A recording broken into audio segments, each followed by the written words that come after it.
Hey guys, tonight we're stepping back in time, far from the comfort of your modern world, into the dark, untamed wilderness of early America. You might think you're safe, tucked in your bed, but as we journey through tales of the weird rituals of early American settlers, you might just find yourself checking under the covers, and who knows, might not survive the night with your sanity intact. So, before you get comfortable, take a moment to like the video and subscribe, but only if you genuinely enjoy what I do here. Let me know in the comments where you're re-listening from and what time it is for you right now. Now dim the lights, maybe turn on a fan for that soft background hum, and let's ease into tonight's journey together. Section 1. Whispers in the Wilderness. You arrive in a remote early American settlement, isolated and eerie. The air bites with a cold that seeps into your bones, a damp chill that feels older than time itself. You step off the creaking, mud-splattered wagon, its wheels groaning a final mournful sigh before it lumbers away, leaving you alone on a narrow, rutted track. Around you, the dense primeval forest looms, its ancient trees clawing at a bruised twilight sky. They are not merely trees, they're silent, watchful giants, their branches cloaked in thick moss that seems to absorb all sound, all light. The only sound is the rustle of dry leaves underfoot and the distant, mournful howl of what you hope is just the wind. You pull your worn cloak tighter, the heavy wool offering little defense against the pervasive cold and the growing sense of unease that prickles your skin. Ahead, nestled in a clearing that seems to have been forgotten by the civilized world, lies the settlement. Its name, whispered by the few travelers you encountered on your journey, was something harsh and unyielding, a string of consonants that felt heavy on your tongue. Smoke curls lazily from stone chimneys, a comforting sign of life, yet the overall impression is one of profound isolation. The cabins, built of rough-hewn logs and chinked with mud, huddle together as if for protection against an unseen enemy. Their windows, small and dark, seem to watch you with an unsettling intensity. There are no streetlights, no welcoming glow, only the faint, flickering light of tallow candles from within, casting long, dancing shadows that seem to writhe with a life of their own. As you walk towards the settlement, the mist, which had been a distant shroud, now begins to descend, swirling around your ankles, then your waist, until you are enveloped in a ghostly embrace. It carries with it the scent of damp earth, wood smoke, and something else, something wild and faintly metallic like untamed wilderness. You shake your head, dismissing the thought as a trick of your imagination, a byproduct of the unsettling atmosphere. Yet the scent lingers, a subtle, disquieting note in the cold air. The silence is profound, broken only by your own footsteps and the rapid beat of your heart. It's the kind of silence that presses in on you, makes you feel as though you are the only living thing in a world of waiting shadows. Suddenly, a figure emerges from the swirling mist, a gaunt man, his face weathered and stern. His eyes, though clouded with hardship, sharp and piercing. He carries a musket, his grip tight on the worn wood. He doesn't speak, but his gaze, as it sweeps over you, is filled with a mixture of suspicion and a deep, ancient weariness.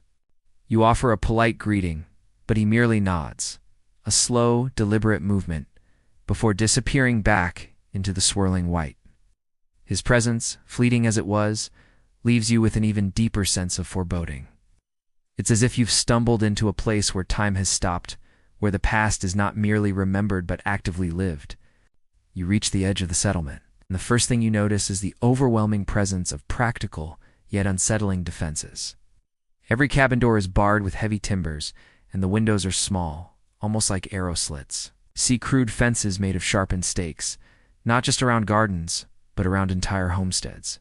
There are no decorative flourishes, no welcoming signs, only the stark reality of a community living on the edge, constantly vigilant against threats both seen and unseen. You've read about the hardships faced by early American settlers, of course, in your historical research, but to see them so overtly, so universally applied, is another matter entirely. It's a visceral reminder that you are no longer in a world governed by comfort and ease, but by something far older, far more primal. Historians still debate the exact motivations behind some of these extreme defensive measures, while many scholars point to the very real threats from indigenous populations. And wild animals? Others argue that a pervasive fear of the unknown, of the untamed wilderness itself, also played a significant role. The deep, dark forests were seen not just as a source of resources, but as a place where the devil lurked, where ancient evils resided. This dual fear of both tangible and intangible threats shaped the very architecture and daily lives of these early communities. You might recall the rather humorous, yet ultimately ineffective crocodile skin sunscreen from your last adventure, but these settlers are not dealing with mere sunburn. They're battling something far more insidious, something that demands a different kind of protection. As you step further into the settlement, the silence is broken by the distant, rhythmic chop of an axe and the low murmur of voices from within the cabins. Yet there's an underlying tension, a palpable sense of watchfulness. You feel eyes on you, not hostile, but wary, assessing. It's the kind of scrutiny that comes from generations of living with a constant, unseen threat. You are an outsider, a stranger in a land where strangers are rare and often viewed with suspicion. You remind yourself that you are here for research, to uncover the truth behind the legends. But a part of you, a small, insistent voice, wonders if you've made a terrible mistake. The air grows heavier, the mist thicker, and the shadows deepen, stretching out like grasping fingers, pulling you deeper into the heart of this ancient, fear-haunted place. You are no longer just an observer. You are a participant, whether you like it or not. Section 2. Shadowed Puritan Beliefs. The settler's rigid faith hides darker, unsettling practices. The morning light, when it finally filters through the persistent mist, does little to dispel the pervasive sense of unease. You awaken in the small, sparsely furnished cabin you've been offered, the air still heavy with the scent of wood smoke and damp earth. As you venture out, the settlement slowly stirs, but not with the bustling energy you might expect.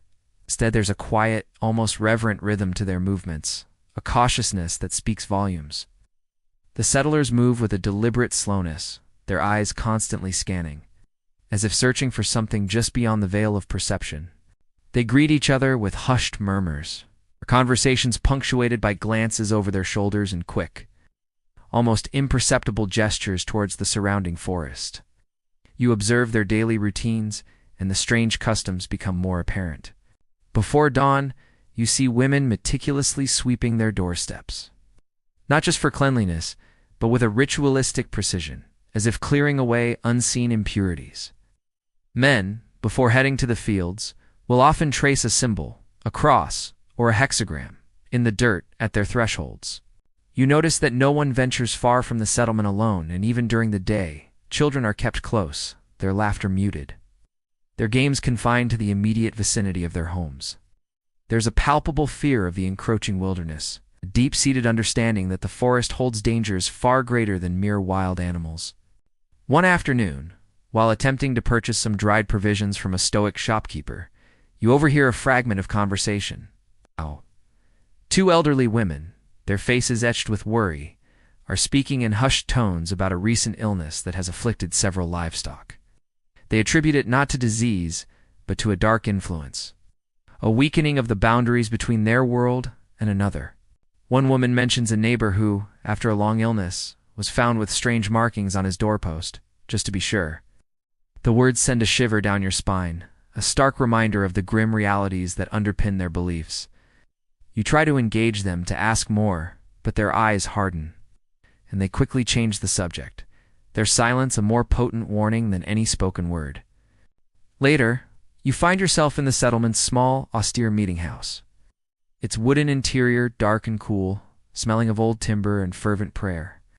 The preacher, a gaunt man with fiery eyes, speaks to you in clipped, severe tones, advising you to always carry a piece of consecrated iron, and to never, under any circumstances, venture into the deep woods after sunset. He speaks of the unholy, not with fear, but with a righteous indignation, as if discussing a persistent, unavoidable spiritual blight. He tells you that only constant vigilance and unwavering faith can protect them against such ancient evils. You might be thinking, why didn't I just stay home and read a book? But then you wouldn't be here on the edge of something truly terrifying, would you? This deep-rooted fear of unseen malevolence, often attributed to the devil and his earthly agents, was a cornerstone of early Puritan belief in America. Historians still debate the precise cultural and historical factors that led to the widespread belief in witchcraft and demonic influence. Across early American settlements, some scholars argue that the harsh realities of frontier life, coupled with a strict theological framework that emphasized human depravity and the constant struggle against evil, fueled these superstitions. The unexplained misfortunes, illnesses, and deaths could easily be misinterpreted as signs of supernatural attack. Others contend that the beliefs were a way to maintain social order and enforce conformity within tightly knit, isolated communities, providing a tangible enemy to fight against in times of hardship. The practice of accusing and prosecuting individuals for witchcraft was surprisingly common, even officially sanctioned in some areas during certain periods. One particularly unsettling detail you uncover is the historical practice of spectral evidence in witchcraft trials, where testimony about dreams or visions of the accused tormenting the victim was accepted as proof. This meant that an accusation could be based on something entirely subjective and unverifiable, leading to widespread paranoia and unjust convictions. In some regions, specific tests were employed, such as the swimming test, where an accused witch was thrown into water. If they floated, they were deemed guilty, as water was believed to reject those who had renounced their baptism. This meticulous, almost obsessive attention to detail in their protective rituals speaks to the profound terror these entities inspired. It's a far cry from the romanticized, spell-casting figures of modern fiction. These were truly monstrous, relentless beings that preyed on the living. The settlers' hushed warnings, their strange customs, and the pervasive atmosphere of fear begin to seep into your own consciousness. You find yourself instinctively checking the bars on your door, even though you know they offer little real protection against what they fear. You start to notice the subtle shifts in the wind, the way the shadows lengthen and deepen with an almost predatory intent. The wild, metallic scent you noticed upon arrival seems to linger, a faint, unsettling perfume on the night air. You realize that their fear is not irrational. It is a learned response, honed over generations of living in the shadow of something ancient and malevolent. You are no longer just observing. You are beginning to feel the weight of their unseen threat, a chilling premonition that something is indeed out there, watching, waiting, and slowly, inexorably drawing closer. Section 3. The Forest's Unseen Eyes. Strange occurrences in the surrounding woods hint at ancient primal forces. As the days bleed into nights, the subtle, unsettling occurrences you initially dismissed as imagination or fatigue begin to intensify, becoming undeniably real. The chill that permeates the settlement isn't just from the winter air. It's a cold that seems to emanate from within the very fabric of the forest itself.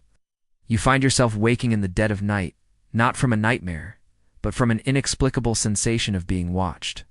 The air in your small cabin, though the window is tightly shut, feels heavy, as if someone or something is breathing the same air just inches from your face. You lie there, rigid, your heart hammering against your ribs, straining to hear anything, but there is only the profound, oppressive silence of the wilderness, broken only by the frantic beat of your own pulse. One night you were jolted awake by a faint scratching sound, rhythmic and persistent, coming from just outside your window. It's not the sound of branches against glass, nor the scuttling of small animals. It's a deliberate, almost methodical scraping. It's like something dragging heavy claws across the rough-hewn logs of your cabin wall.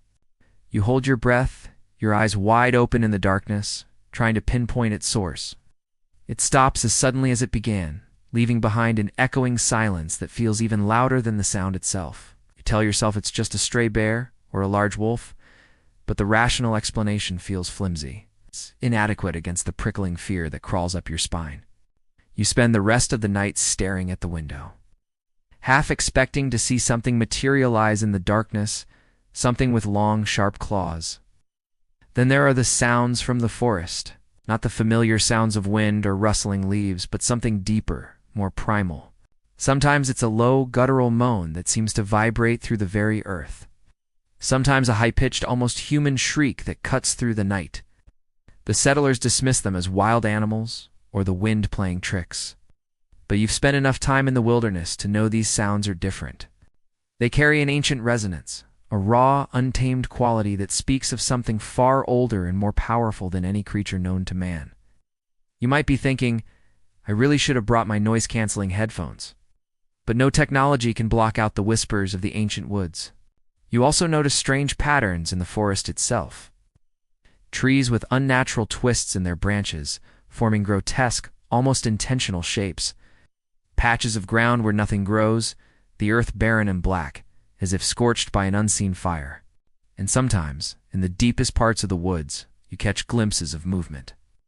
Just at the edge of your vision, fleeting shadows that dart between the trees, too quick to identify, too unsettling to dismiss. The settlers avoid these areas, their faces grim, their silence a more potent warning than any spoken word. They speak of places where the spirits walk, or where the old ones sleep. Historically, the vast, untamed wilderness of early America was a source of both opportunity and profound fear for the European settlers.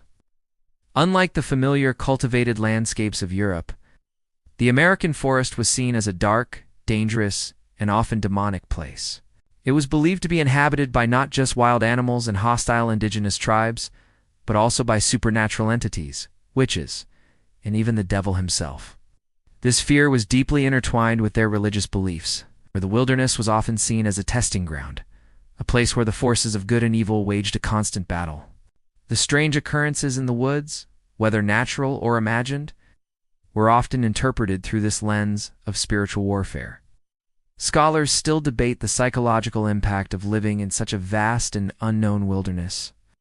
Some argue that the isolation and the constant struggle for survival could have led to heightened anxiety and a tendency to interpret natural phenomena as supernatural. The sounds of animals, the shifting shadows, the strange formations of trees, all could have been imbued with sinister meaning by minds already predisposed to fear the unknown. Others contend that the settlers' fear was a rational response to a genuinely dangerous environment, and that the supernatural interpretations were a way to cope with and explain the inexplicable. It's a fascinating interplay of environment, psychology, and belief, isn't it? One particularly obscure detail you uncover is the belief in wood devils or forest spirits that were not necessarily demonic, but rather mischievous or malevolent entities tied to specific locations in the wilderness. These spirits were believed to cause travelers to get lost, to lead hunters astray, or to inflict strange illnesses upon those who trespassed on their domains. They were often described as shapeshifters, able to mimic the sounds of animals or even human voices, luring the unwary deeper into the woods. This belief added another layer of terror to the already formidable wilderness, making every rustle of leaves, every strange sound, a potential sign of their presence. The strange occurrences in the surrounding woods, the unsettling sounds, the fleeting shadows, they are no longer just external phenomena. They are seeping into your consciousness, eroding your sense of safety, and planting a seed of primal fear deep within your soul. The forest, which once seemed like a natural wonder, now feels like a living, breathing entity, its unseen eyes watching your every move. Its ancient primal forces slowly, inexorably, tightening their grip. You are no longer just observing. You are beginning to feel the weight of its ancient power, chilling premonition that something is indeed out there, waiting and slowly, inexorably, drawing closer. Section 4, Forgotten Indigenous Lore. You uncover chilling, suppressed tales of the land's original inhabitants. The unsettling occurrences in the forest, coupled with the pervasive fear of the settlers, have driven you to seek answers beyond the rigid confines of their Puritan beliefs. You realize that this land, so new to the European settlers, is ancient to others. You begin to seek out the few remaining indigenous people who still live on the fringes of the colonial settlements. Their presence often tolerated but rarely understood. Your inquiries, initially met with suspicion and silence, slowly begin to yield fragmented whispers. Chilling tales of the land's original inhabitants, stories that have been suppressed, forgotten, or deliberately ignored by the newcomers. You learn that the wilderness, which the settlers view as a demonic void, is, to the indigenous people, a living, breathing entity, imbued with spirits both benevolent and malevolent. They speak of ancient beings, older than the oldest trees, spirits of the land that demand respect, and sometimes tribute. These are not the devils and demons of Christian theology, but primal forces. deeply intertwined with the natural world, capable of both immense power and terrifying wrath. Oh. Their stories are not about good versus evil in a moral sense, but about balance, about the delicate relationship between humanity and the powerful forces of nature. One elder, his face a roadmap of wrinkles, his eyes holding the wisdom of generations, speaks of the Wendigo, a creature of insatiable hunger. Born from cannibalism and greed, he describes it not as a physical beast but as a spirit that can possess a human, driving them to madness and an unnatural craving for human flesh. He speaks of the deep cold that accompanies its presence, the gnawing hunger it instills, and the way it can mimic human voices to lure its victims deeper into the forest. This is not a tale of a monstrous fiend, but a chilling warning about the dangers of imbalance, of violating the sacred laws of the land. You might be thinking, I thought this was about settlers, not monsters, but sometimes the monsters are born from the land itself. You also hear tales of pukuwajis, small, mischievous, but sometimes malevolent. Forest dwellers who can appear and disappear at will, known for playing tricks on travelers, leading them astray or even pushing them off cliffs. They are not inherently evil, but they are unpredictable, and their anger can be deadly. These stories paint a picture of a forest teeming with unseen life, with entities that demand caution and respect, a stark contrast to the settlers' view of a wilderness to be conquered and tamed. Historically, the early American settlers often demonized or dismissed indigenous spiritual beliefs, viewing them as pagan superstitions or the work of the devil.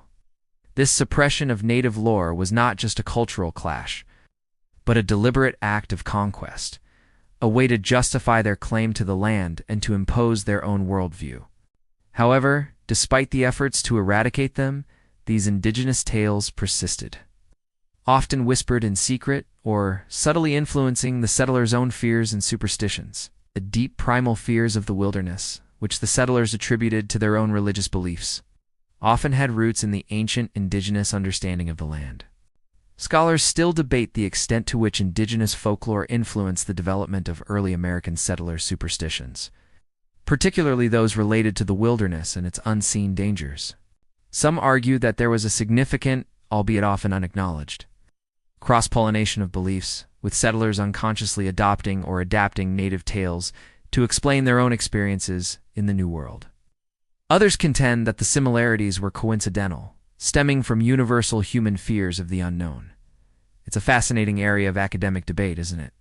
The subtle ways cultures interact and influence each other, even in conflict. One particularly obscure detail you uncover is the indigenous belief in stone giants or rock people, massive ancient beings made of stone, who were believed to be guardians of certain sacred places or sometimes malevolent forces that could cause earthquakes or landslides. These were not creatures to be fought, but forces of nature to be respected and appeased. Their presence in the folklore speaks to a deep connection with the geological features of the land, a recognition of its ancient power and its potential for both creation and destruction. It's a chilling thought, isn't it? That the very ground beneath your feet could be alive and angry. The more you learn of these forgotten indigenous tales, the more the settlers' fear of the forest makes a terrifying kind of sense. It's not just the fear of the unknown, but the fear of something ancient, something that predates their arrival, something that has always been here, watching. The whispers in the wilderness, the strange occurrences, the feeling of unseen eyes. They are no longer just random events. They're manifestations of these primal forces, these ancient beings, stirring in response to the intrusion of the newcomers. And as you close the last of the indigenous tales, the chill in the air feels deeper, the silence more profound, and the shadows seem to writhe with a newfound unsettling life, a life that has always been here, waiting. Section 5. Growing paranoia spreads. The settlement's isolation fuels a collective descent into fear and suspicion. The chilling indigenous tales, coupled with the unsettling occurrences in the forest and the rigid, fear-driven beliefs of the settlers, have created a palpable atmosphere of dread within the isolated community. What began as individual anxieties has now coalesced into a collective descent into paranoia and suspicion. The very isolation that once seemed to protect them from the outside world now acts as a pressure cooker, amplifying every fear, every doubt, until the air itself feels thick with unspoken accusations and simmering distrust. No longer are the wary glances directed solely at you, the outsider. Now, they are cast amongst themselves, from neighbor to neighbor, from family member to family member. A whispered conversation in the general store falls silent as you approach. A sudden sharp argument between two farmers is cut short, their eyes darting nervously towards anyone within earshot. The communal gatherings, once a source of comfort and solidarity, now feel strained, punctuated by awkward silences and forced smiles. Every misfortune, every illness, every unexplained event is no longer just an act of God or nature. It is now viewed through the lens of malevolent intent, a sign of unseen forces at work, or worse, a sign of betrayal from within. The strict puritanical doctrines, which once provided a clear moral compass, now twist and distort, becoming a tool for suspicion. Any deviation from the norm, any unusual behavior, any perceived lack of piety, is scrutinized, it's whispered about, and often interpreted as a sign of demonic influence or a pact with the wilderness. A child's sudden illness is not just a fever, it's a curse. A crop failure is not just bad weather, it's a hex. The lines between misfortune and malevolence have blurred, and in this isolated crucible of fear, everyone is a potential suspect and no one is truly safe. You observe the subtle shifts in their behavior. Doors are barred earlier, windows are shuttered tighter. The communal well, once a hub of gossip and camaraderie, is now approached with a quiet urgency. Each person eager to draw their water and retreat to the perceived safety of their own cabin. The children, once playing freely, are now kept under constant supervision. Their innocent games replaced by hushed whispers and fearful glances. The laughter that occasionally pierced the silence is now rare, replaced by a pervasive solemnity that weighs heavily on the entire settlement. You might be thinking, this sounds like a bad reality TV show, but the stakes here are far, far higher. Historically, periods of intense fear and hardship in early American settlements often led to outbreaks of paranoia and suspicion, culminating in events like the Salem witch trials. While the specific causes are complex and multifaceted, the isolation of these communities, coupled with a rigid religious framework that emphasized the constant battle against the devil, created fertile ground for such phenomena. The lack of external authority or diverse viewpoints meant that once a narrative of fear took hold, it could spread rapidly and unchecked, leading to a collective descent into irrationality. The belief in a visible, active devil and his earthly agents provided a convenient scapegoat for all misfortunes, and a terrifying justification for persecuting those deemed different or threatening. Scholars still debate the precise psychological mechanisms behind such widespread paranoia. Some argue that it was a form of mass hysteria, a collective delusion brought on by extreme stress and anxiety. Others contend that it was a deliberate social strategy, a way for certain individuals or groups to gain power or eliminate rivals by accusing them of witchcraft or demonic association. The concept of moral panic, where a conditioned episode, person or group of persons emerges to become defined as a threat to societal values and interests, is often applied to these historical events. It's a chilling reminder of how easily fear can be manipulated, and how quickly a community can turn on itself. One particularly obscure detail you uncover is the historical practice of witch cakes or countercharms used to identify or counteract witchcraft. These often involve mixing the urine of the afflicted with rye meal and ashes, then baking it and feeding it to a dog, believing that the dog would then reveal the witch. Such desperate and bizarre practices highlight the extent of the paranoia and the lengths to which people would go to find answers and protection in a world they no longer understood. It's a far cry from a modern-day detective novel, isn't it? The methods were as terrifying as the perceived threat. The growing paranoia is not just an external phenomenon. It begins to infect your own mind. You find yourself scrutinizing the faces of the settlers, searching for hidden signs, for the subtle tells of deceit or malevolence. You question every kind gesture, every friendly word, wondering if it's a genuine act of kindness or a cunning ploy. The lines between friend and foe, between victim and perpetrator, become increasingly blurred. The isolation of the settlement, which once felt like a challenge, now feels like a trap, and you are caught within its tightening coils, slowly succumbing to the collective madness. And as the shadows lengthen and the whispers of suspicion grow louder, you know, with a chilling certainty, that the greatest threat here may not be from the forest, but from within the very heart of the community itself. Section 6, Hidden Journals Revealed. Your research unearths secret writings detailing forbidden rituals. The pervasive paranoia and the chilling atmosphere of suspicion within the settlement have driven you to seek answers in the most unlikely of places. The public records, the church sermons, the official accounts, they all paint a picture of rigid piety and unwavering faith. But you sense a deeper current, a hidden truth beneath the surface of their carefully constructed reality. Your intuition, sharpened by the unsettling experiences in the forest and the growing dread within the community, leads you to believe that the true story of this place lies not in what is openly spoken, but in what has been meticulously concealed. Your search takes you to the dusty, forgotten corners of the settlement. You spend hours sifting through neglected attics, abandoned sheds, and the dark, damp cellars of old cabins. The air is thick with the scent of decay, of forgotten lives, and unspoken secrets. What you are looking for is not a book from a library, but something far more. It's personal, far more revealing, hidden journals, private letters, and clandestine notes meticulously kept by individuals who dared to record the forbidden, the unspeakable, the rituals that defied the strictures of their public faith.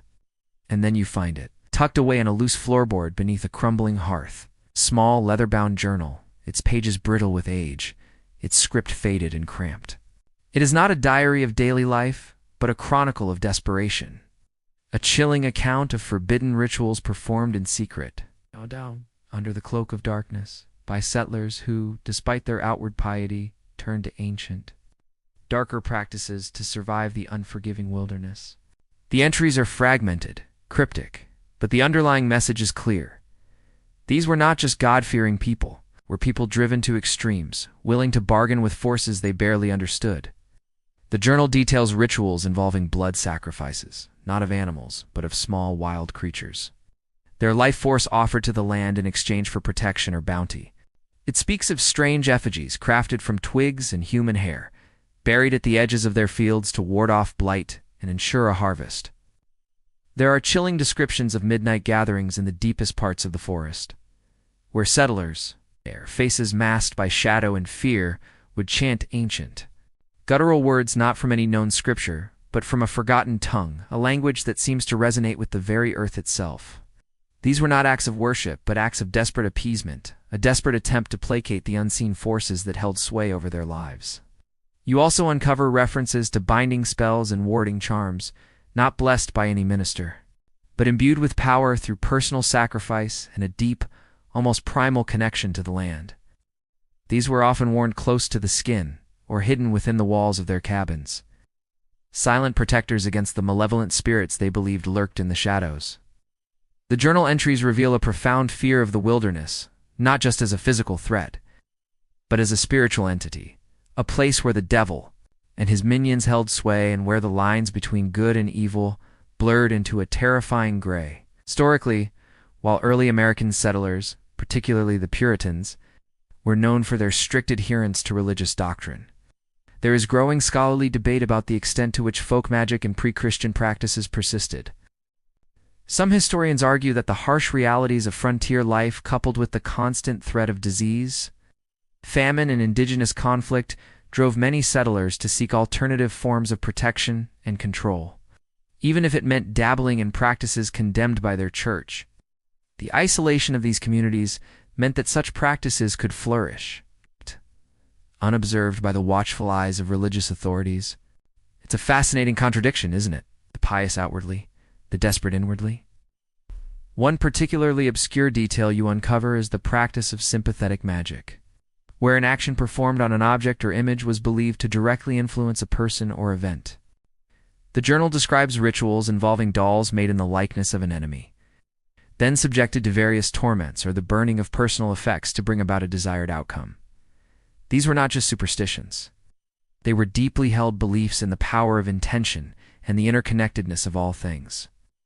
A darker side to their struggle for survival. You might be thinking, this is a bit much for a bedtime story. But remember, these were real fears, real practices, born from a time when survival was a daily battle. Legal scholars still debate the precise origins of these forbidden rituals. Were they remnants of ancient European folk traditions carried across the ocean and adapted to the New World? Or were they influenced by indigenous spiritual practices, subtly absorbed through observation and interaction, despite the overt hostility between the two cultures? The journal offers no clear answers, only fragmented glimpses into a world where faith and fear intertwined, where the desperate search for survival led to the adoption of practices that would have been considered heresy by their own communities. It's a complex tapestry of belief, fear, and adaptation, woven together in the crucible of the American wilderness. As you close the journal, its secrets now laid bare, a new kind of chill settles over you. It's not just the cold of the cellar, but the cold of understanding. You now possess the knowledge, however disturbing, of the true depths of their desperation. The forbidden rituals, once shocking, now feel like a necessary evil, a desperate measure against an even greater horror. The pervasive paranoia of the settlement, which once seemed irrational, now makes perfect sense. They are not just afraid of the wilderness. They are afraid of what they have done to survive it, and the forces they have unwittingly unleashed. And as you look out into the deepening twilight, the knowledge of these rituals, these brutal acts of appeasement, settles heavy in your mind. A grim burden that you now share with the isolated, fear-haunted community. Section 7. Protections, Desperate Acts. You witness settlers performing bizarre rites to ward off unseen evils. Armed with the grim knowledge gleaned from the hidden journals, you begin to observe the settlers' daily lives with a new, unsettling clarity. Their seemingly mundane routines are no longer just practical necessities. They are desperate, often bizarre. Rites of protection enacted with a solemnity that speaks of generations of fear. You see the rituals you read about in the dusty journals being performed before your very eyes, a chilling testament to the enduring power of their secret beliefs and the pervasive threat they perceive. It's one thing to read about blood sacrifices in a hidden journal. It's another to see the living perform rituals that hint at such desperate measures. One morning, you witness a group of women, their faces grim and determined, meticulously sweeping their cabin thresholds. Not just for cleanliness, but with a ritualistic precision, as if clearing away unseen impurities. But they are not just sweeping, they're muttering low, guttural incantations, sprinkling what looks like crushed herbs and dried blood along the swept ground. You recall reading about the belief that malevolent spirits, or even the devil himself, cannot cross a line of consecrated herbs or blood. This isn't about tidiness. It's about creating an invisible barrier, a spiritual perimeter around their lives. You notice the intensity in their eyes, the almost trance-like focus as they perform this seemingly mundane task, transforming it into a sacred act of defense. It makes you wonder if your morning coffee ritual is quite as potent. Later, you see a young man, no older than yourself, carefully placing a small, freshly carved wooden effigy, crudely shaped like a human figure, beneath the foundation of his newly built barn. But he doesn't just bury it there. He pricks his finger with a thorn from a wild rose bush and smears a tiny drop of his own blood onto the effigy's chest. The hidden journals spoke of blood as a powerful ward, a symbol of life that repels malevolent forces and ensures the prosperity of the land. It's a chilling act of personal sacrifice, a direct appeal to forces beyond human comprehension. You watch, mesmerized, as he whispers a prayer, his voice barely audible, his eyes filled with a mixture of hope and profound fear. It's a stark reminder that these are not just abstract beliefs. They are deeply personal, deeply felt acts of survival. The most unsettling ritual you observe takes place near the edge of the forest, under the cloak of a moonless night. A small group of men, led by the stern-faced elder who first greeted you, are gathered around a freshly dug pit. They are not burying anything. They are performing a ritual to appease the spirits of the land. You see them placing offerings of dried corn, tobacco, and even a small, freshly killed rabbit into the pit, its blood still warm. Then, with a heavy rhythmic thud, they begin to beat drums, their rhythm echoing through the silent woods while chanting ancient, guttural words that seem to resonate with the very earth itself. You recall the journals detailing the practice of appeasing the spirits of the wilderness, not as worship, but as a desperate measure to ensure their continued survival. It's a scene that will forever be etched in your memory, a visceral image of humanity's struggle against the unseen.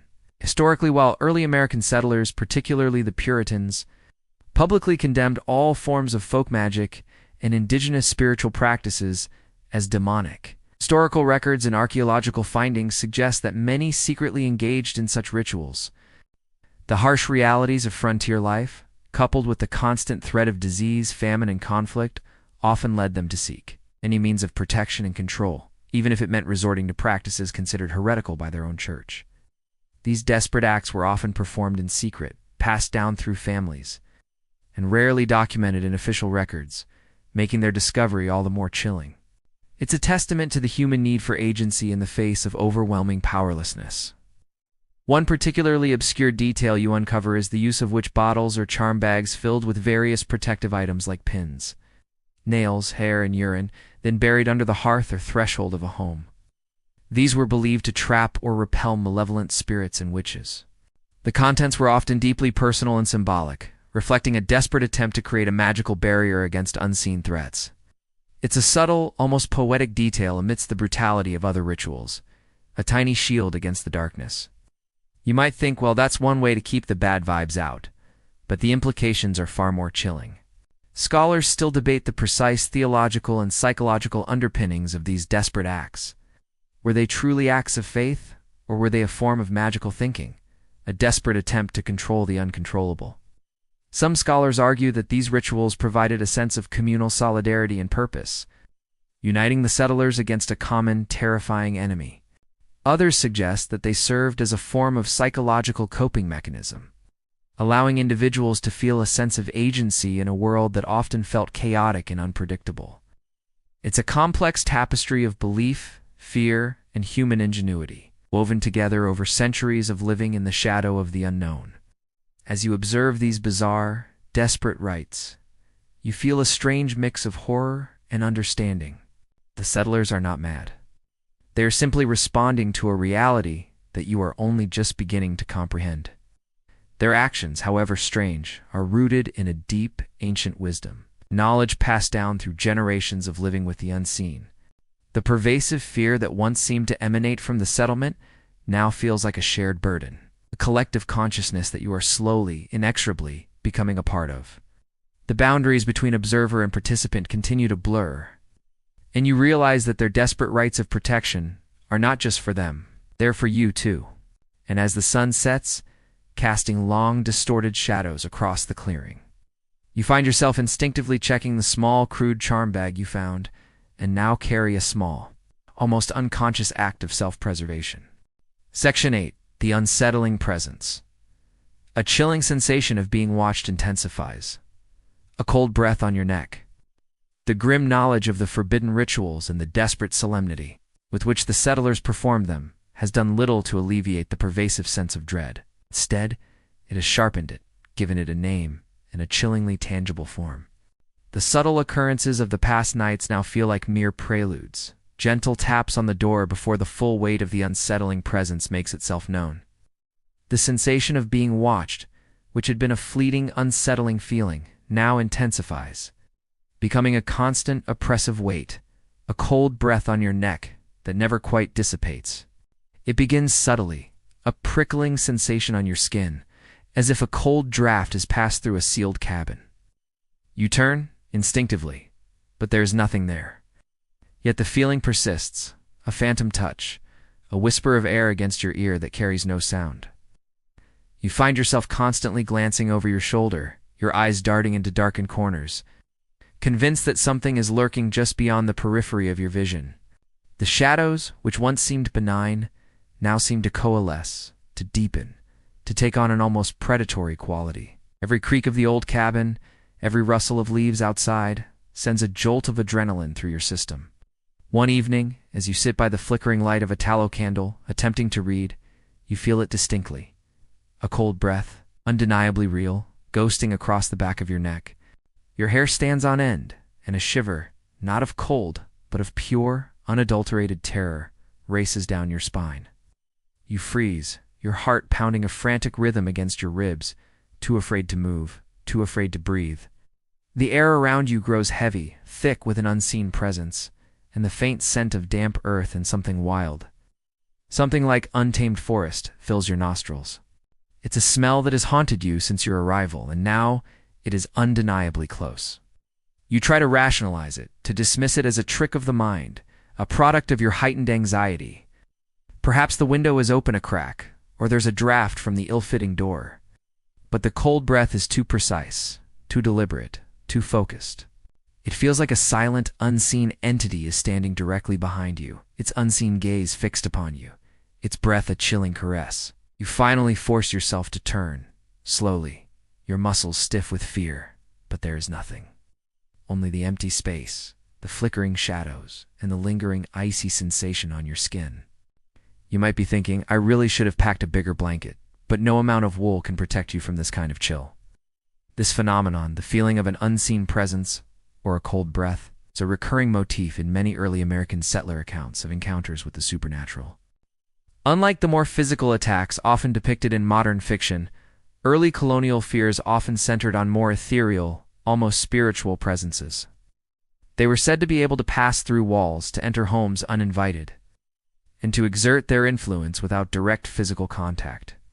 The cold breath was often interpreted as a sign of their proximity, a chilling manifestation of their non-physical nature, a precursor to their more insidious draining of vitality or sowing of discord.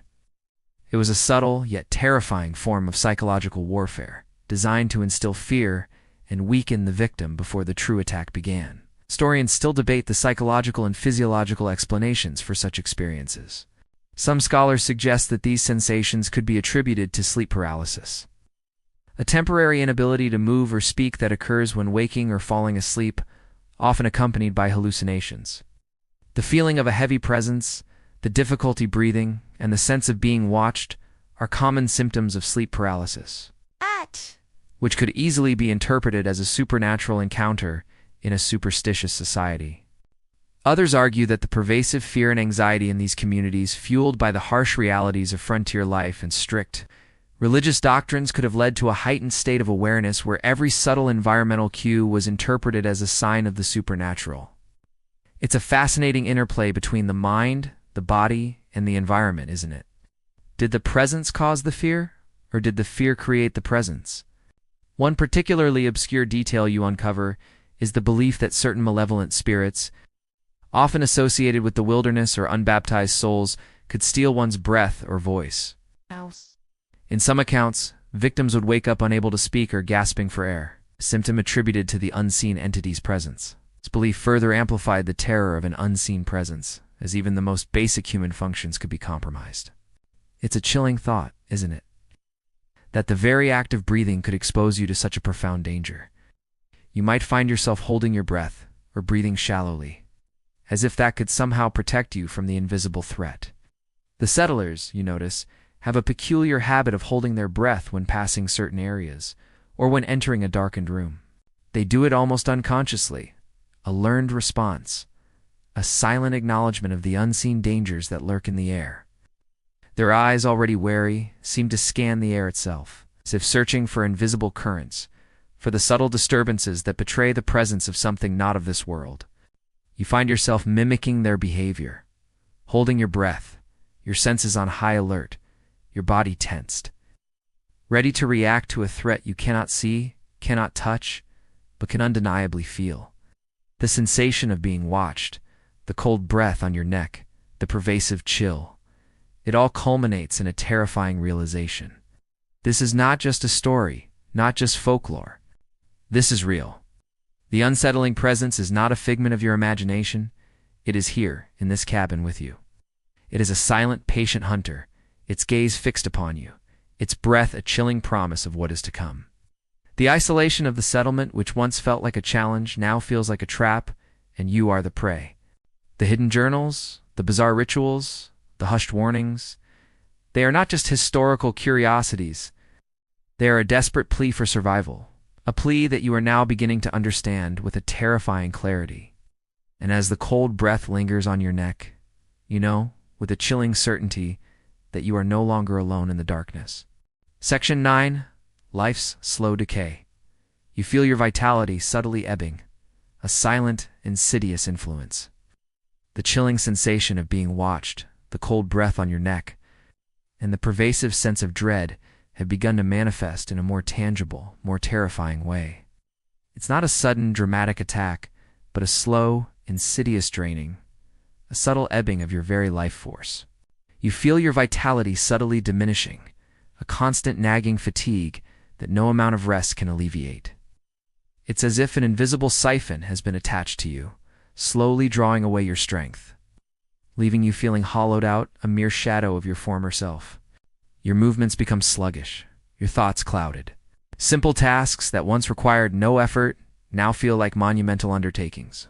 You find yourself struggling to concentrate, your mind wandering, your memory failing you at crucial moments. The vibrant colors of the world seem to dim, the sounds muffled, as if a veil has been drawn over your senses. It's a profound weariness that settles deep in your bones, a bone-deep exhaustion that goes beyond physical exertion. You might try to blame it on the meager rations or the lack of proper sleep, but deep down, you know it's something far more sinister, something that is actively consuming you from within. Your reflection in the small, tarnished mirror of your cabin reveals a pale, drawn face, eyes shadowed with fatigue, lips a faint, almost colorless line. You've lost weight, your homespun clothes hanging loosely on your frame, and your skin has taken on an almost translucent quality. It's a gradual transformation, one that you might not have noticed if you hadn't been so acutely aware of the internal draining. You try to eat more, to force yourself to be active, but the energy simply isn't there. It's a terrifying realization, isn't it? To feel your own life slowly slipping away, and to be powerless to stop it. The settlers, you notice, exhibit similar signs. Their faces are often gaunt, their movements slow and deliberate, their eyes holding a deep, ancient weariness. They don't complain, they don't speak of their fatigue. They simply endure it, a silent, shared burden that has become an intrinsic part of their existence. You see them performing their daily tasks with a quiet resignation, their bodies moving almost mechanically, as if powered by a dwindling internal flame. It's a chilling testament to the long-term effects of this insidious influence. A glimpse into your own potential future, if this draining continues unchecked.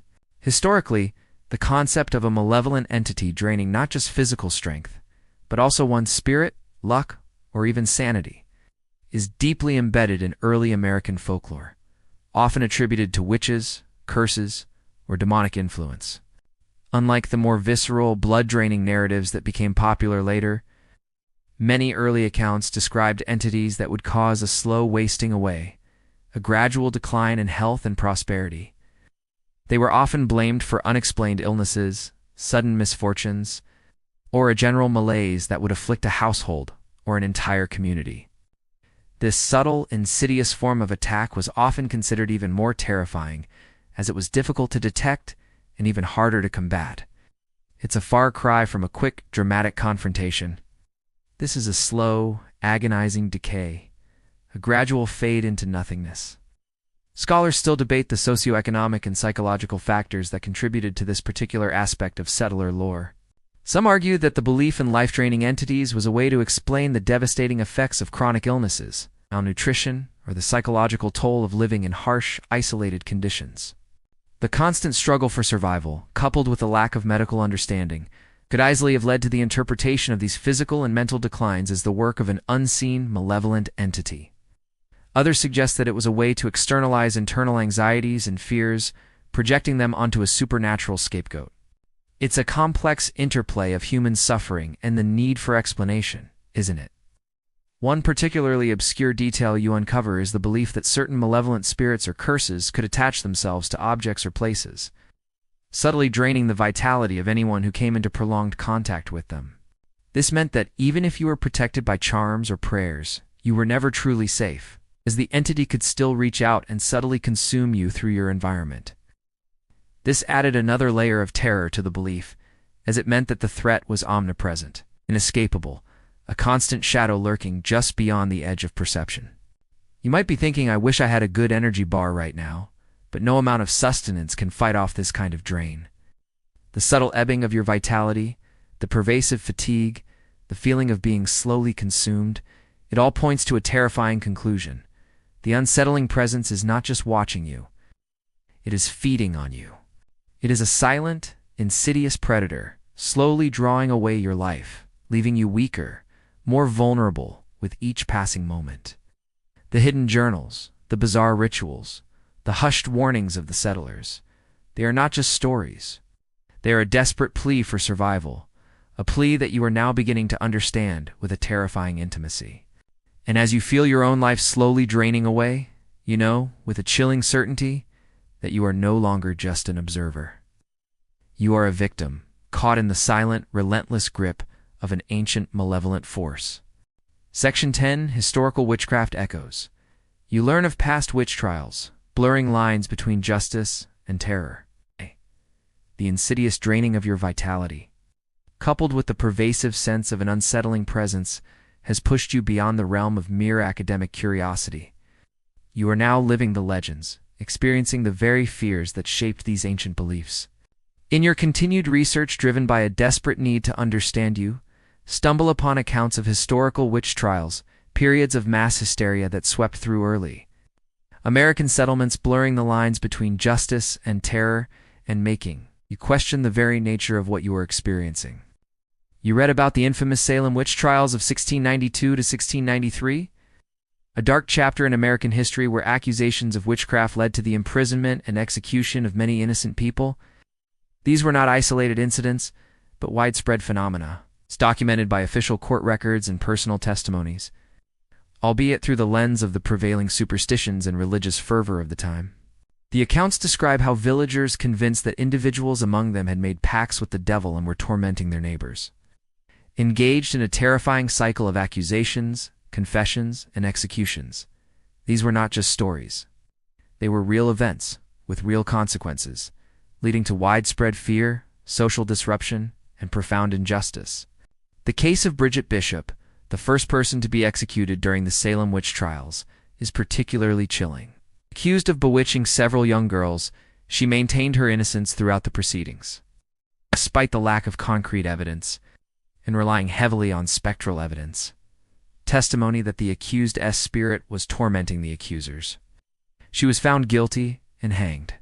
Her story, and the stories of many others, highlight the terrifying power of collective fear and the ease with which a community, gripped by paranoia, can turn on its own. It's a far cry from a modern courtroom drama. This was a terrifying spectacle of fear and injustice. You also learn about the role of religious leaders and magistrates in these trials. While some attempted to introduce more rational procedures, many were deeply convinced of the reality of witchcraft and the devil's active presence in the world. Their sermons often fueled the fear, and their interpretations of biblical texts provided justification for the extreme measures taken. The legal system, too, found itself in a difficult position, caught between the need to maintain order and the overwhelming pressure from a terrified populace. The official records, though attempting to be objective, often inadvertently reinforced the very beliefs they sought to control, detailing strange behaviors and inexplicable torments attributed to the accused. Historians still debate the true causes of these historical witch trials. Some scholars argue that they were a manifestation of mass psychogenic illness, where psychological stress and anxiety, perhaps exacerbated by a contaminated grain supply, led to widespread physical symptoms and hallucinations among the accusers. The harsh living conditions, the prevalence of disease, and the constant threat of famine could have created a fertile ground for such phenomena. Others suggest that the trials were fueled by political and social tensions, with accusations of witchcraft being used to target marginalized groups, to settle old scores, or to consolidate power within the community. The lack of scientific understanding of disease and mental illness meant that many natural phenomena were misinterpreted as supernatural occurrences. Further fueling the fear, it's a complex interplay of human psychology, social dynamics, and the grim realities of life in a pre-scientific age. One particularly obscure detail you uncover is the concept of the witch's mark or devil's mark, a physical blemish or abnormality on the body of an accused witch. That was believed to be a sign of their pact with the devil. These marks were often searched for during examinations of the accused, and their discovery, however innocuous, was often taken as irrefutable proof of guilt. This belief led to invasive and humiliating examinations, further stripping the accused of their dignity and humanity. It's a terrifying thought, isn't it? Your own body could betray you, becoming evidence against you in a court of fear. The echoes of these historical witch trials resonate deeply with your current experience. The subtle draining, the unsettling presence, the pervasive fear, it all feels eerily similar to the accounts you are reading. The lines between myth and reality, which once seemed so clear, have now become irrevocably blurred. They are no longer just studying history. The fear that gripped these communities centuries ago is now gripping you, a cold, relentless hand squeezing your heart. You might be thinking, I really should have paid more attention in history class. But no textbook could have prepared you for this. Settlers, in their quiet, resigned way, seem to carry the weight of these historical fears in their very bones. Their cautiousness, their rituals, their unwavering belief in the unseen. It all stems from a collective memory of past horrors, times when the devil walked among them and preyed upon the living. Their fear is not just a personal one, it is a generational fear, passed down through oral traditions, reinforced by the very landscape they inhabit. And as you read these accounts of past trials, you realize that your own experience is not unique. It is merely the latest chapter in a long, terrifying history of human encounters with the unknown. The historical panic echoes around you, a chilling symphony of fear that is slowly, inexorably, drawing you deeper into its terrifying embrace. And as the cold breath lingers on your neck, you know with a chilling certainty that you are not just a victim. You are a participant in a living, breathing legend. Section 11 reasons fragile hold. Your logical mind struggles against overwhelming supernatural evidence. The historical accounts of witch trials, once distant and academic, now feel terrifyingly immediate. The slow, insidious draining of your vitality, the constant chilling sensation of an unsettling presence, and the pervasive fear of the settlers have eroded the foundations of your logical mind. What began as a scientific inquiry, a detached study of colonial history, has devolved into a desperate struggle to maintain your sanity in the face of overwhelming, undeniable, supernatural evidence. Your rational brain, once your most trusted tool, is now a battlefield, constantly fighting against the encroaching tide of the impossible. You try to cling to scientific explanations, to rationalize the inexplicable, the fatigue, perhaps a vitamin deficiency, or the stress of the unfamiliar environment, the cold breath, draft, a trick of the air currents, the strange sounds in the forest, wild animals, or the wind playing tricks. But each attempt at a logical explanation feels weaker, more desperate, crumbling under the weight of the accumulating evidence.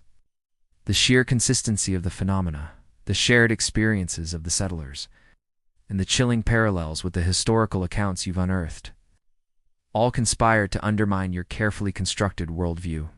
There are moments of clarity, brief flashes where you almost convince yourself that it's all in your head, a product of sleep deprivation and the pervasive superstition of the settlement. You tell yourself that you are an educated individual, a product of the modern world, and that such things simply do not exist. But then, a cold shiver runs down your spine, a whisper of unseen movement in the periphery of your vision. Or another wave of profound exhaustion washes over you, and the fragile edifice of your rationality crumbles once more. It's a terrifying dance, this back and forth between belief and disbelief, a constant tug-of-war for your very soul. The settlers, in their quiet, resigned way, seem to understand your struggle. They offer no judgment, no condescension, only a silent, knowing pity. They have lived with this reality for generations, their minds long since reconciled to the existence of forces beyond scientific comprehension. Their faith, their rituals, their unwavering belief in the unseen are not a weakness, but a strength, a shield against the very madness that now threatens to consume you. You might find yourself envying their simple, unshakable conviction, wishing you could shed the burden of your own logical mind and simply accept the terrifying truth. Historically, the struggle between emerging scientific thought and deeply ingrained supernatural beliefs was a defining characteristic of the colonial period. As the Enlightenment began to spread, bringing with it a greater emphasis on reason and empirical observation, the old superstitions were increasingly challenged. However, in isolated rural communities, Where traditional ways of life persisted and access to education was limited, these beliefs continued to hold sway. The tension between these two worldviews often led to conflict, with educated outsiders attempting to debunk the supernatural, only to be met with fierce resistance from communities clinging to their ancient fears. It's a fascinating historical parallel to your own internal struggle, isn't it? One particularly obscure detail you uncover is the concept of bewitchment by proxy, where an individual could be afflicted by witchcraft through an object or an animal associated with the accused. This meant that even if the accused, which was physically distant, their malevolent influence could still reach and harm their victims. This belief further complicated the attempts of rationalists to explain away the phenomena, as there was no direct physical contact, making it even harder to distinguish between genuine supernatural influence and the effects of a troubled mind. It's a terrifying thought, isn't it? That the very thing attacking you might not even have a physical form or be physically present. Scholars still debate the extent to which these historical struggles between reason and superstition were influenced by political and social factors. Some argue that the ruling elites often used the fear of the supernatural to maintain control over the populace, while others suggest that the resistance to scientific explanations was a form of cultural preservation, a way for traditional communities to resist the encroachment of modern ideas. It's a complex interplay of power, belief, and the human need to make sense of an often terrifying world. You might be thinking, I really should have brought my philosophy textbooks, but no amount of critical theory can explain away the cold breath on your neck. Your logical mind, once a fortress of reason, is now under siege. The overwhelming, undeniable supernatural evidence is battering at its walls, threatening to breach its defenses and plunge you into a world where the impossible is real, and the terrifying is commonplace. The subtle draining of your vitality, the constant sense of an unsettling presence, and the pervasive fear of the settlers are no longer just external phenomena. They are internal realities, shaping your thoughts, your perceptions, your very sanity. You are losing the battle, slowly but inexorably, and the terrifying truth is that you are beginning to accept it.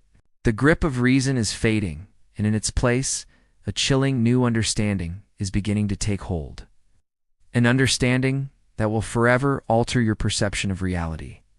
And as the shadows lengthen and the unsettling presence draws closer, you know with a chilling certainty that you are no longer just struggling against the supernatural. You are becoming a part of it.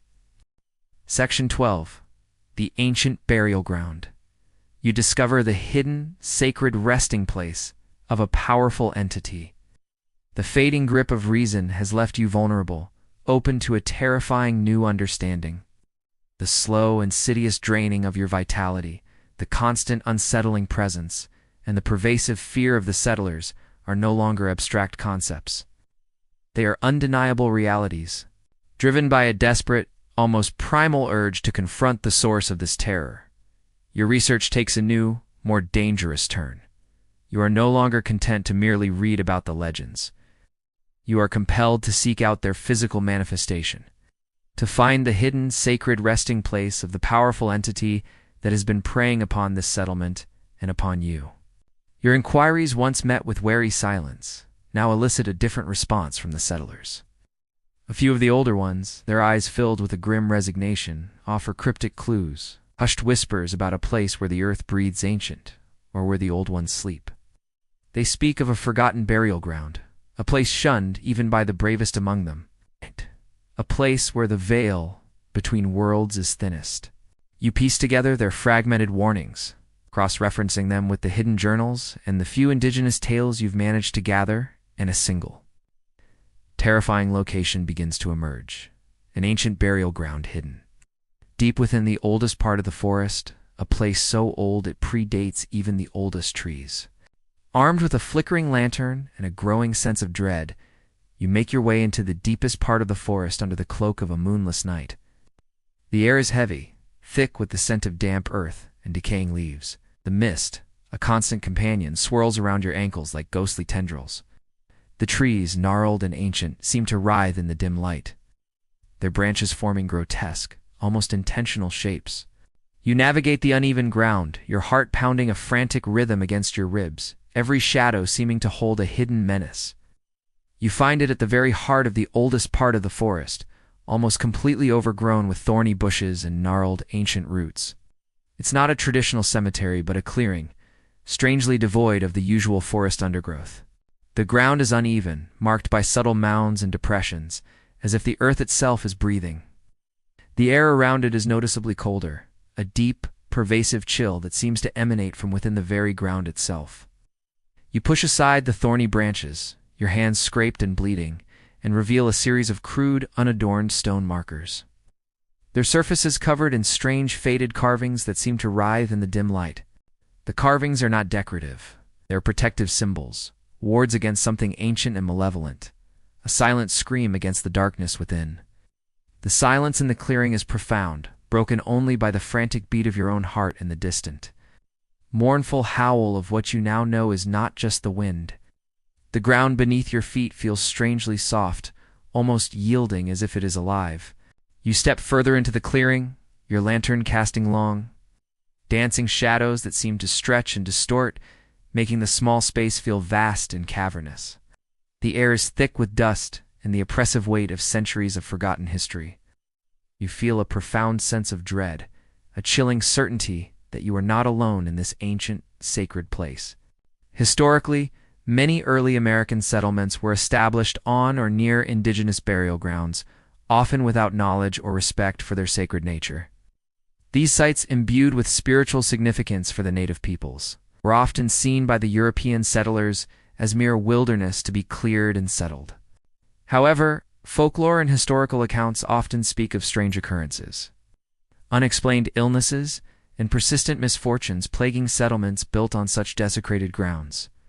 The belief was that disturbing the resting places of the dead, particularly those of powerful individuals or spirits, could unleash malevolent forces upon the living.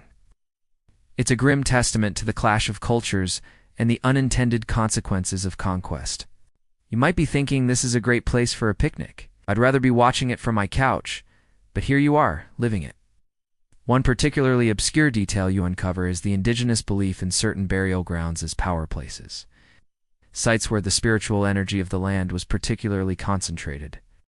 These were often places where great leaders or shamans were laid to rest, and their spirits were believed to linger, capable of influencing the living.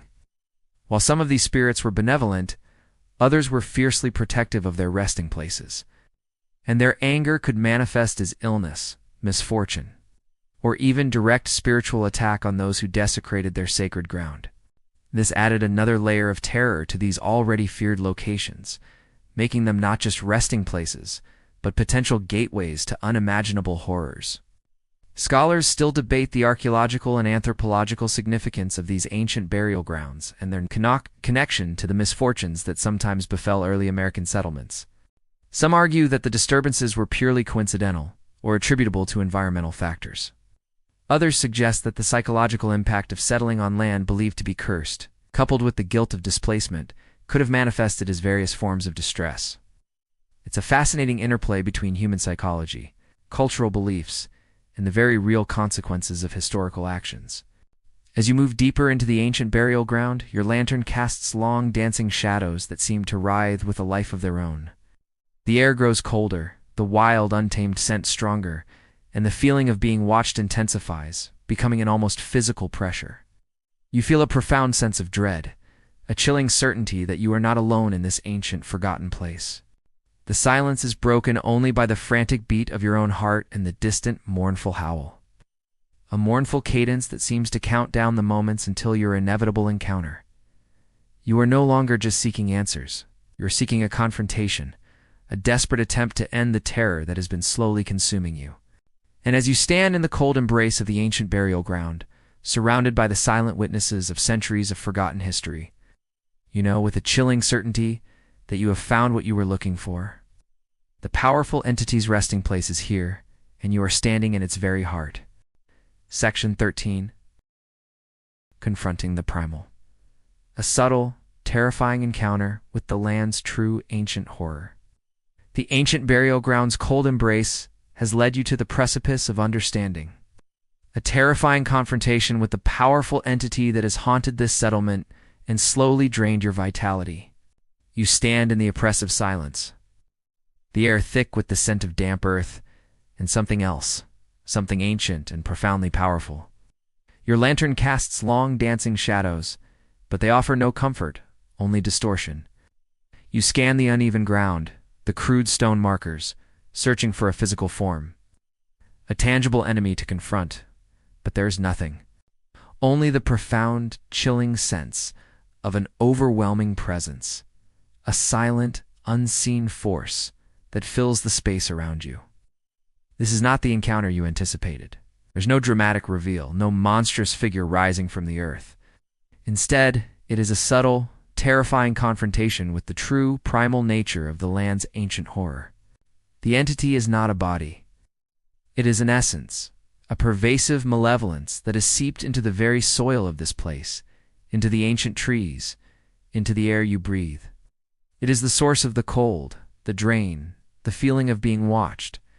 It is a pure, concentrated form of dread, an ancient hunger that transcends physical form, a primal force that predates human understanding.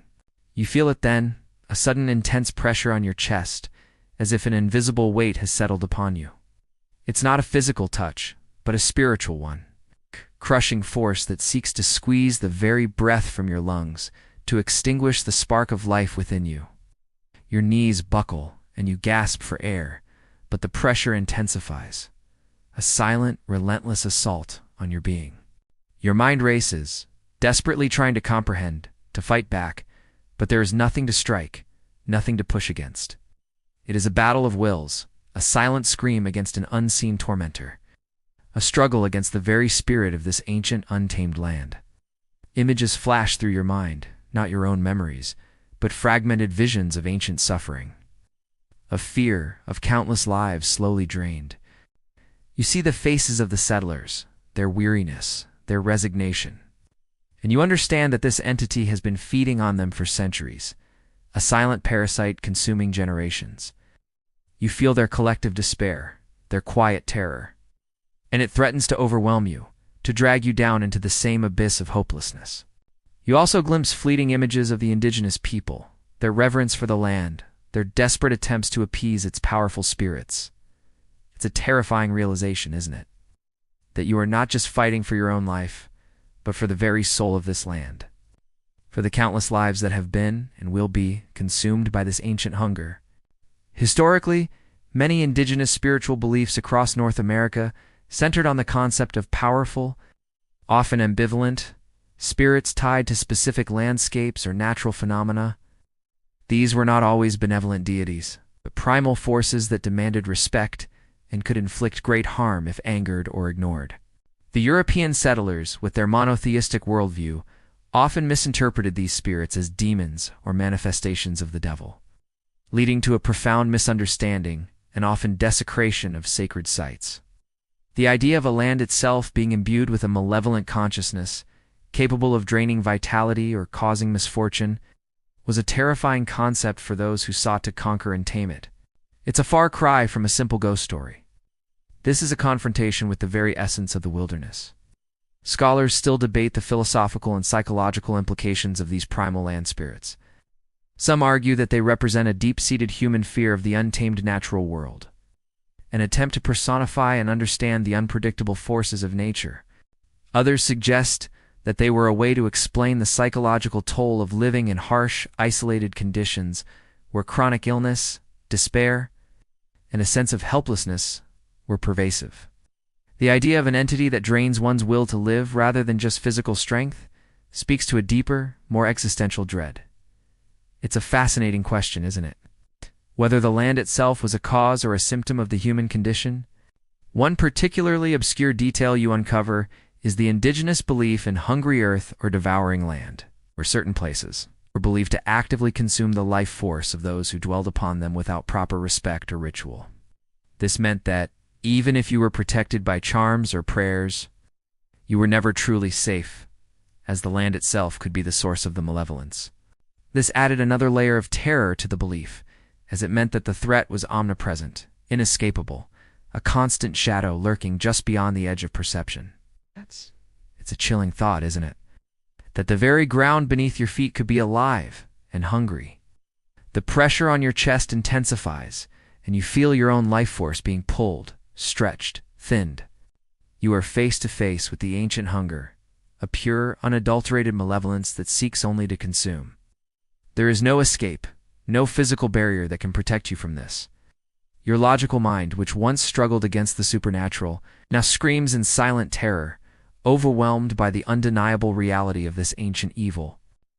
You are not just confronting a legend, you are confronting the very essence of fear, the embodiment of 1,000 years of dread, primal force that has always been here, waiting. And then, as suddenly as it began, the pressure eases.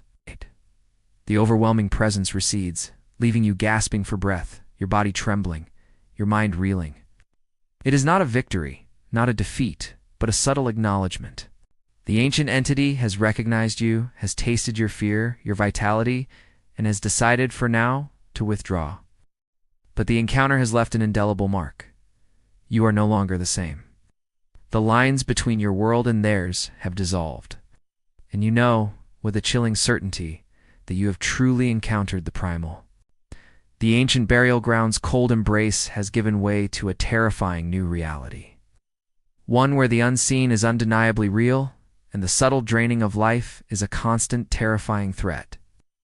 You are forever changed, a living testament to the true, ancient horror of this land. Section 14, Lingering Scars of Fear.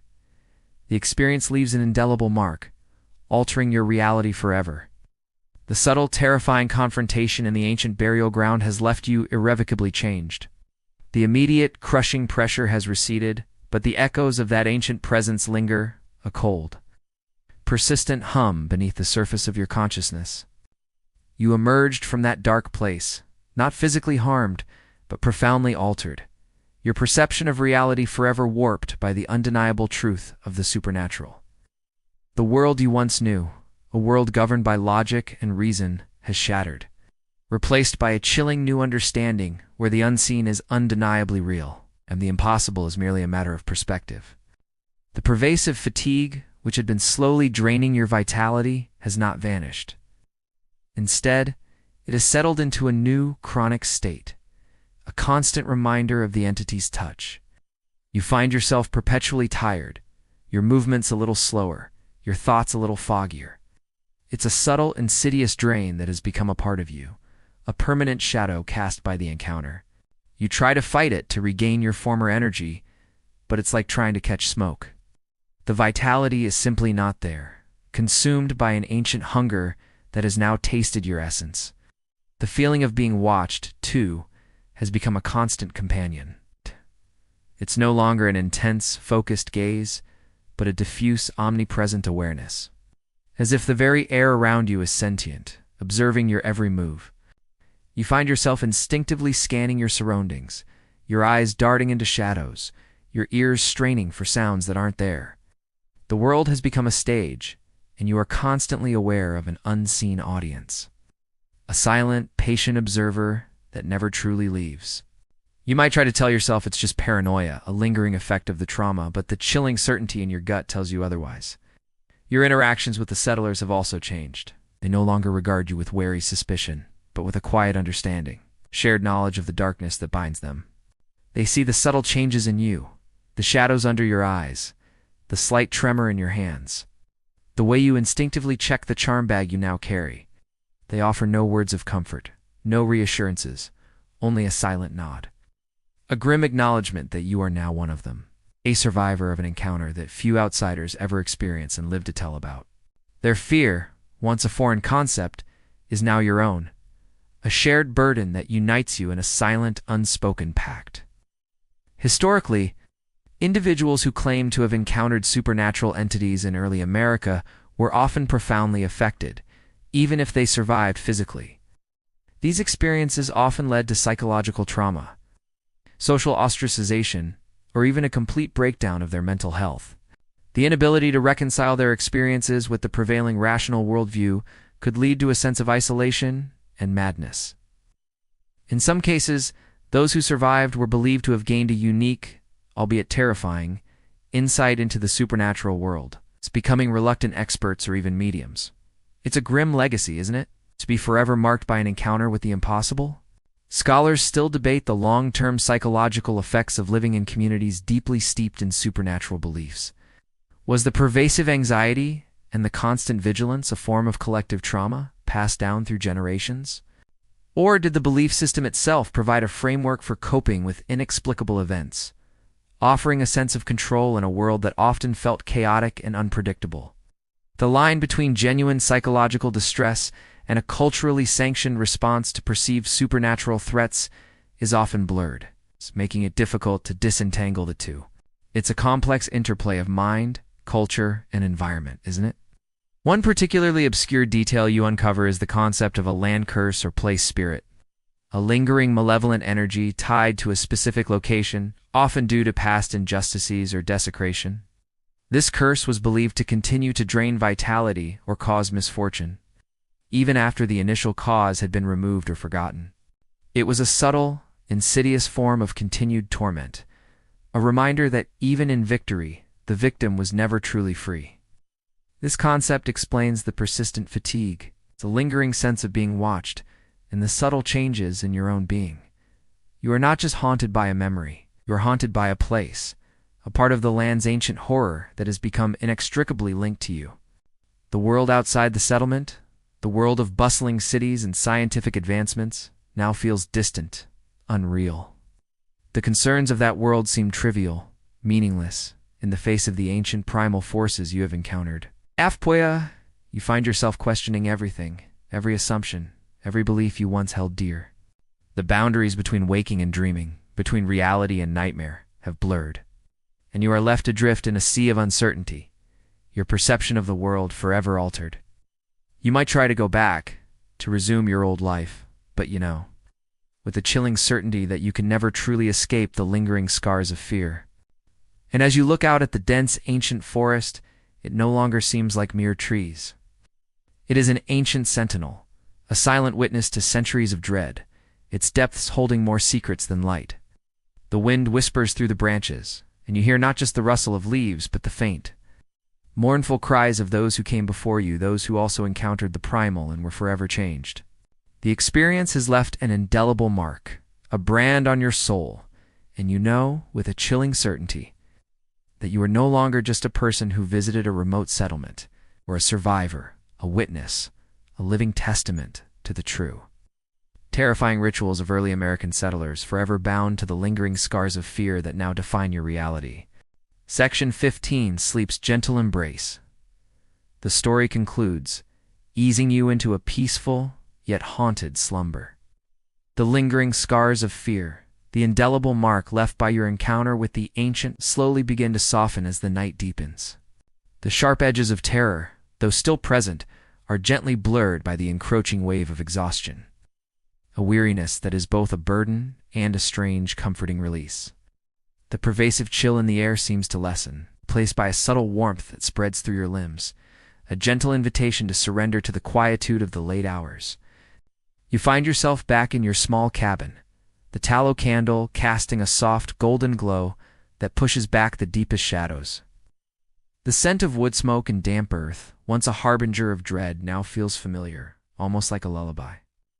The sounds of the settlement outside, the distant hoot of an owl, the gentle rustle of leaves, are no longer menacing, but simply the quiet symphony of the night, a world settling into its own rhythm of rest. You are safe for now, within these walls, within the quiet embrace of the present moment. The images of the ancient burial ground, the hidden journals, the wary faces of the settlers, begin to recede, fading into the soft focus of memory. They are still there, of course, etched into the fabric of your being, but their intensity diminishes, like embers, cooling in a dying fire. The cold breath on your neck is now just a memory, a phantom sensation that no longer sends shivers down your spine. The subtle draining of your vitality, though still present, feels less urgent, less threatening, as if the ancient entity, having made its presence known, has retreated into the deeper shadows, content for now. Your eyelids grow heavy, your body sinking deeper into the rough-hewn bed. The world outside your window, with its dense ancient forest and primal fears, seems to drift further away, becoming a distant dream. You are no longer fighting, no longer searching, no longer struggling against the impossible. There is only the gentle pull of sleep, a quiet surrender to the restorative darkness. The stories, the legends, the terrifying truths you have uncovered are now part of a larger tapestry, woven into the fabric of your own experience. But for tonight, they will wait. Historians often note the human need for closure, for resolution, even in the face of the inexplicable. The act of telling a story, of bringing it to a gentle close, can be a powerful tool for processing fear and finding a sense of peace. Even in the most terrifying folklore, there is often a moment of respite, a quiet lull before the next dawn. This is that moment for you, a space between the terror and the waking world. A bridge to the realm of dreams where the mind can process and heal. It's a subtle art, this winding down, a gentle hand guiding you away from the precipice of fear and into the soft embrace of unconsciousness. One particularly comforting detail, often overlooked in the grimness of early American horror, is the belief in the protective power of sleep itself. In some traditions, a truly deep, undisturbed sleep was considered a form of temporary death, a state where the soul could travel safely beyond the reach of malevolent forces. It was a time of renewal, a brief sanctuary from the waking world's dangers. So as you drift, know that you are entering a space of quiet protection, a realm where the ancient fears cannot follow, at least not tonight. You might be thinking, finally, some peace, and indeed it is here. Scholars still debate the therapeutic value of storytelling, particularly in dealing with trauma and fear. Some argue that by externalizing and narrating frightening experiences, individuals can gain a sense of control and mastery over them. Others suggest that the shared experience of a story, even a scary one, can foster a sense of community and reduce feelings of isolation. As you listen, know that you are part of a long tradition, a collective human experience of confronting the darkness and finding a way to rest. It's a testament to the resilience of the human spirit, isn't it? To find peace even after staring into the abyss, let the gentle hum of the fan, the soft glow of the candle, and the quiet rhythm of your own breathing guide you now. The ancient forest stands guard, the settlement sleeps, and the primal entity for this night is quiet. The lingering scars of fear are fading, dissolving into the soft, comforting darkness. You are safe. You are tired. It is time to rest. Let your mind drift, let your body relax, and let the gentle current of sleep carry you away. You are drifting now, deeper and deeper, into a peaceful yet haunted slumber. Sleep well, sleep deeply, and dream of nothing at all. Just sleep.